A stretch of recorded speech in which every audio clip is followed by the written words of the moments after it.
Retour au XXIe siècle avec l'un des grands défis que tous les pays, riches ou pauvres, doivent relever, l'obligation de réduire au plus vite notre consommation de plastique. Au bout d'un mois, 40% des bouteilles, des sacs se transforment en déchets.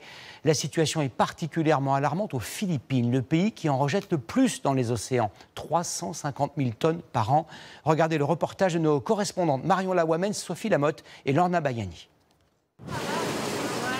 Manille est reconnaissable par ses gratte-ciel, mais aussi par ses plages recouvertes de tonnes de déchets. La plupart de ses enfants ne l'ont jamais connu autrement. On trouve des sachets de shampoing vides et d'autres emballages comme ça, des gobelets en plastique. Pourtant, depuis 10 ans, Carla et cette dizaine de volontaires nettoient chaque jour la plage. Ça me rend triste. Il y a constamment des déchets. Ça ne s'arrête jamais. On ramasse environ 1000 à 1500 sacs par jour. Ça dépend des vents et de la météo. Chaussures, polystyrène, emballage, les vagues ramènent à l'homme ces déchets. Les Philippines déversent plus de 350 000 tonnes de plastique par an dans les océans. C'est le premier pollueur mondial. Tous ces déchets transitent par les cours d'eau. Ils vont même jusqu'à bloquer les canalisations de cette station de pompage. Tout ce que vous voyez ici, ce sont les déchets que nous avons collectés depuis la rivière. Il y a beaucoup de plastique. Notre système les récupère et ils s'accumulent ici. On en collecte 1,5 tonne par jour. Sans ce système, il serait impossible de réguler les niveaux d'eau de la ville. Si notre système est bouché, nos machines ne peuvent plus pomper les excédents d'eau. Et ça pourrait causer de graves inondations. Si Manille est à ce point asphyxiée, c'est à cause d'une surconsommation de plastique. Il suffit de se rendre au marché pour s'en rendre compte. Ici, le plastique est omniprésent. Les Philippins utilisent 48 millions de sacs plastiques chaque jour. Si jamais mon premier sac se perce, il suffit de le mettre dans un autre sac plastique. Et après, on le met dans un autre sac pour le transporter. C'est pratique. Que ce soit pour emballer la nourriture à emporter ou dans les épiceries, ici, tout ou presque se vend à l'unité et même l'huile. Par exemple, une bouteille d'1 litre a été divisée en 25 petites doses comme celle-ci.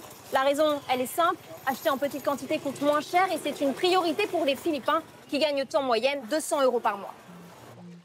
L'explication est aussi géographique. Les Philippines sont un archipel de plus de 7000 îles. La plupart n'ont pas les moyens ni la place de traiter leurs déchets.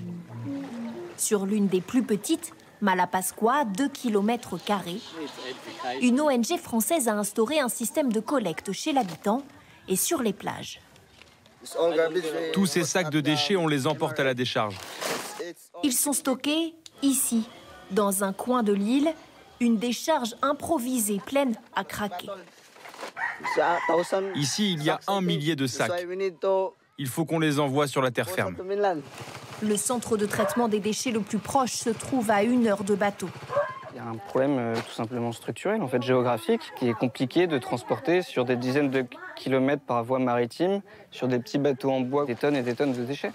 Donc le problème de ces petites îles, c'est de trouver le budget pour pouvoir réunir ces déchets, les trier et ensuite les envoyer pour qu'ils soient recyclés. Sur ces îles paradisiaques, le problème est exacerbé par le tourisme de masse. Entre novembre et mai, le pic de la saison touristique, les déchets augmentent de 30%. Les 3/4 d'entre eux finissent dans l'océan. Broyés par les courants, ils se décomposent en microplastiques. 2 fois par an, ces scientifiques mesurent leur taux au large de l'archipel. Il n'y a pas un seul site où nous n'avons pas trouvé de plastique. Le plastique est partout. En filtrant l'eau sur quelques mètres à peine, regardez, on peut déjà voir quelques morceaux. Il y a un fragment blanc ici. une fois au laboratoire, leur but, identifier la source de cette pollution pour proposer des solutions adaptées. Chaque matière a une sorte d'ADN et cet outil permet de déterminer sa nature. Le plus alarmant pour ce scientifique, l'impact de ces microplastiques sur notre santé. Les fruits de mer vont ingérer ces plastiques et nous allons à notre tour les manger. Les études sont encore en cours, mais le fait que ça puisse rentrer dans nos organes, c'est déjà très alarmant. Les plus à risque, ce sont les enfants, mais aux Philippines, ce sont déjà les plus responsables. Quand on voit des déchets, on les jette à la poubelle pour que la plage reste toute blanche. S'ils ne sont pas encore visibles, les efforts sont bien là. Depuis 2015, les Philippines ont réduit d'1 tiers leur volume de plastique déversé dans les océans.